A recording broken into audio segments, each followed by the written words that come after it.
Have you ever watched your cat stare at you from across the room, completely still, eyes half closed, and felt like they were seeing something you couldn't explain? Not just looking at you, reading you. Here's what most people never realize. Your cat has been forming an opinion about you since the very first day they came home. Not based on how much you feed them, not based on the toys you buy, based on 100 tiny signals you probably send every single day, signals you don't even know you're sending. And some of those signals, they're saying exactly the wrong thing. The truth is, cats don't experience love the way we do. They don't understand hugs the way we mean them. They don't hear "I love you" when we say it out loud, but they feel it. They feel it in ways that are so specific, so precise, that once you understand them, everything changes. In this video, I'm going to walk you through the daily habits that speak directly to your cat's deepest instincts, the ones that tell them, "You are safe with me, I see you, I love you." Some of these will surprise you. One of them is so simple you'll wonder why no one ever told you before. If you're new here and you love your cat enough to actually understand them, not just live with them, this channel is for you. Subscribe so you don't miss what's coming. Your cat will thank you for it in their own quiet way. Now, let's start with something you've probably been doing since the day you got them, and here's why it matters more than you know. Number 1, talk to your cat like a baby. Imagine you're in the kitchen and your cat walks in and just sits there, looking at you. You say their name in your normal, tired Tuesday afternoon voice. "Hey, Luna," and nothing happens. But then, almost without thinking, your voice shifts. It goes a little softer, a little higher. "Hee, little one, what do you want, And suddenly she's walking toward you. You probably thought that was just a coincidence. It wasn't. Cats cannot process human language the way we can. Words, as words, mean almost nothing to them. But tone? Tone is everything. The pitch, the rhythm, the softness of your voice. Those things travel directly to something ancient in your cat's brain. And the high, gentle, melodic tone we instinctively use with babies. That particular sound pattern communicates one very specific thing to a cat. Safety. It's not silly. It's not embarrassing. It's actually one of the most accurate things you can do. Researchers who study cat cognition have found that cats show significantly more response, more attention, more approach behavior, when spoken to in that soft, high register than when addressed in a flat, normal tone. Think about why. A hiss is low and sharp. A growl is low and sharp. Danger in the animal world often comes with that kind of sound. But a soft, rising voice? That's something else entirely. That's warmth. That's the sound of something non-threatening, non-aggressive, opening itself up. When you talk to your cat that way, you're not being weird. You're speaking their language. There was a woman I once heard about who'd had her cat for 3 years and always felt like he was indifferent to her. Friendly enough, but never really seeking her out. She started talking to him differently. Just softer, more musical. Within 2 weeks, he was following her from room to room. Your voice is a bond-building tool. Start using it like one. And if the voice is one way in, the eyes are another. And most people are accidentally saying something terrifying with them. Number 2, the slow blink builds instant trust. Picture this. A stranger walks into a room and immediately locks eyes with you. Hard, direct, unblinking. How does that feel? A little tense? A little like you need to decide whether to engage or back away? Your cat feels that every single time you stare at them without thinking about it. Direct, sustained eye contact in the animal world is not affection. It's a challenge. It's what animals do right before a confrontation.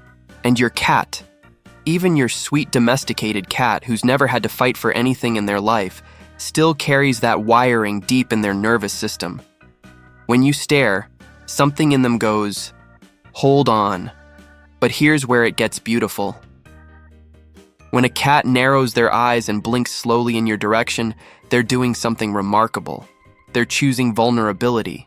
They're saying, "I'm not watching you as a threat. I trust you enough to close my eyes in front of you." It is, in the most literal way, a gesture of love, and you can give that back. The next time your cat is resting nearby and looks at you, try this. Hold their gaze softly, not hard or fixed, just gently, and then slowly close your eyes and open them again. And then wait. A lot of people report that their cat blinks back, sometimes immediately. I know someone who tried this with a rescue cat that had spent months hiding under the bed, barely coming out for food. The first time that cat blinked back at her, slow, deliberate, unhurried, she said she cried. Because for the first time, she knew the cat was starting to choose to trust her. You don't need words for this. You don't need anything except a moment of stillness and the willingness to speak your cat's language with your eyes. Now, what about playtime? You might think you're doing it right, but there's a good chance your cat's been secretly bored out of their mind. Number 3, playing the wrong way makes your cat bored. Here's something that will change the way you pick up a toy forever. Most people play with their cats like this. They wave a wand or drag a toy back and forth in a smooth, predictable arc. The cat watches for a moment, maybe bats at it once or twice, and then sits down and starts licking their paw. And the owner thinks, well, I guess they're not in the mood, but the cat isn't bored with playing. They're bored with that.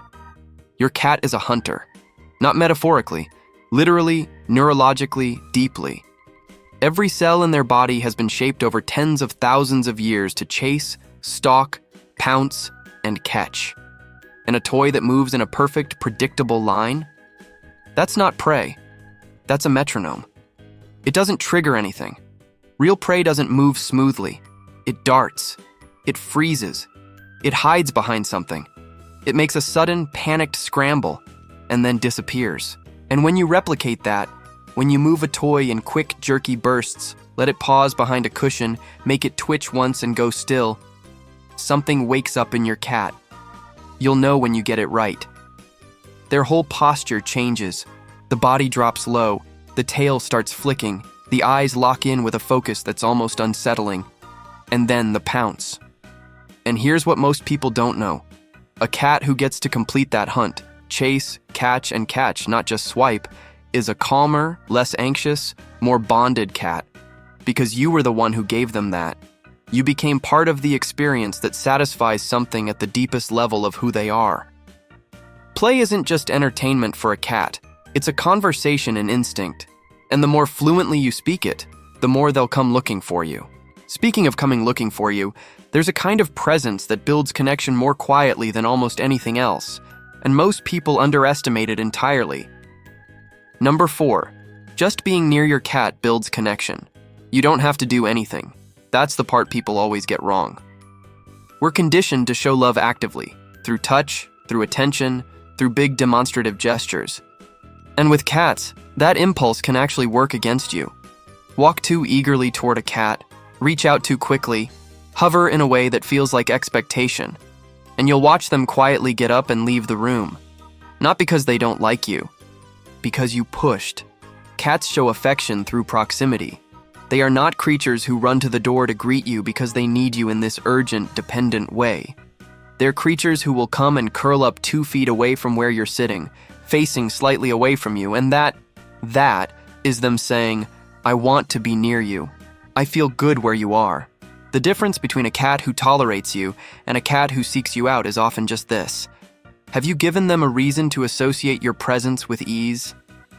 Sit in a room where your cat is. Don't call them over, don't stare, don't reach. Just exist.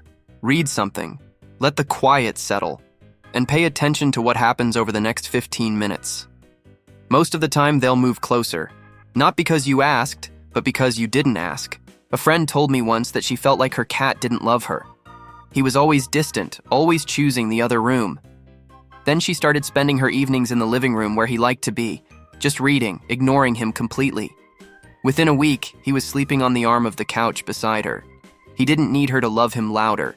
He needed her to love him quietly. And that quiet trust? It gets deeper the moment you learn to respect a very simple ritual, one that happens before your hand ever touches them. Number 5. Let your cat approve the touch. Close your eyes for a second and imagine someone walking up to you and, without saying a word, putting their hands on your face. Even if they mean well, even if you know them, that's a lot.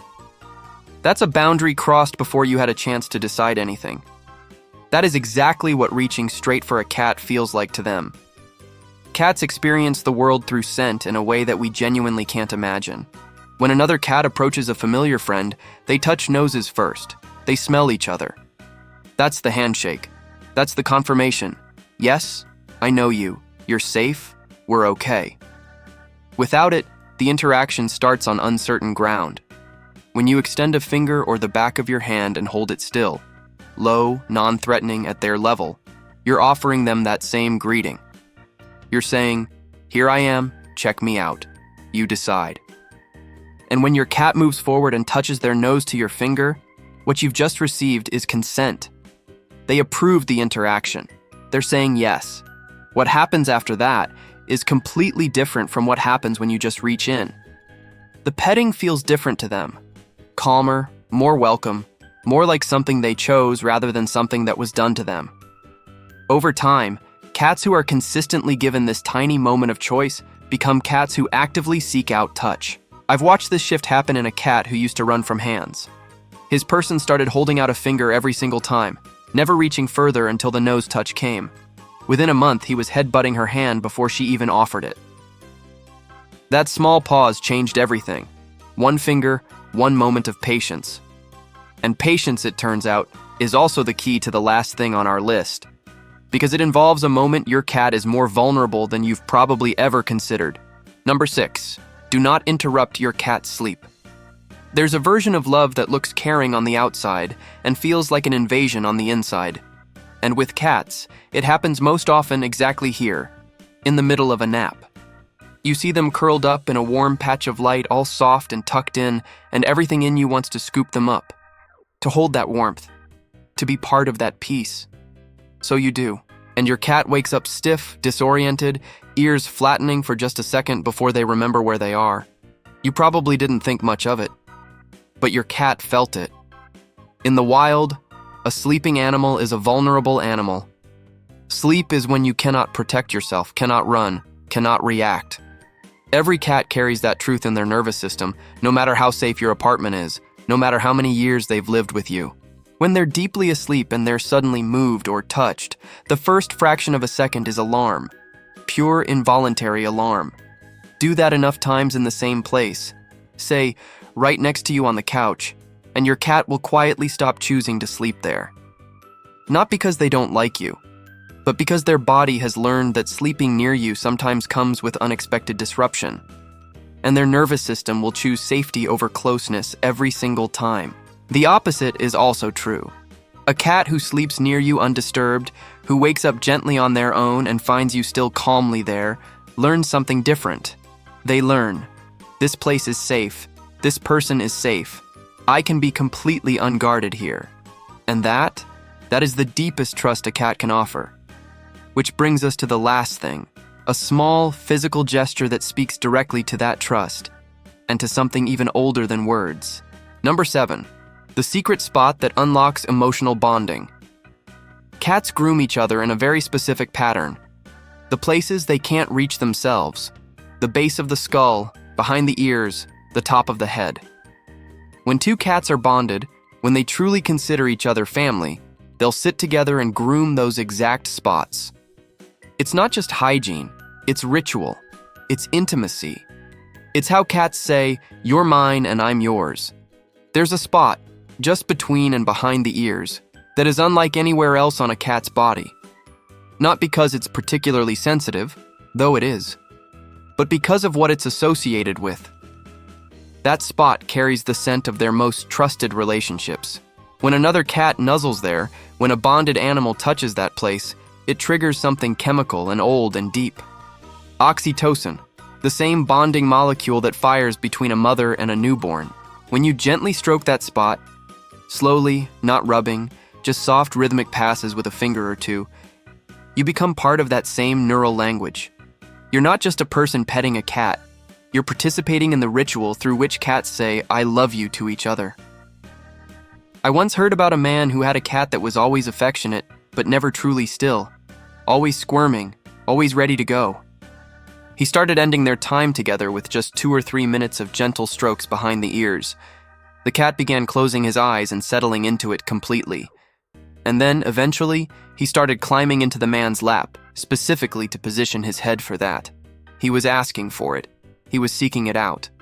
Your cat doesn't need grand gestures. They need the right ones. And you, reading this now, already understand them better than you did 10 minutes ago. Your cat has been trying to communicate with you this whole time, in slow blinks and nose touches and the choice to sleep one cushion closer. They've been speaking. And now you have a little more of their language. That's all any of this really is, just learning to listen in the right way. If something here changed how you see your cat even slightly, it would mean a lot to me if you liked the video and subscribed. More of this is coming, and it's worth being here for. And one last thing, I'm genuinely curious where in the world you're watching from. Drop your city or country in the comments. I love knowing where this little corner of the internet reaches.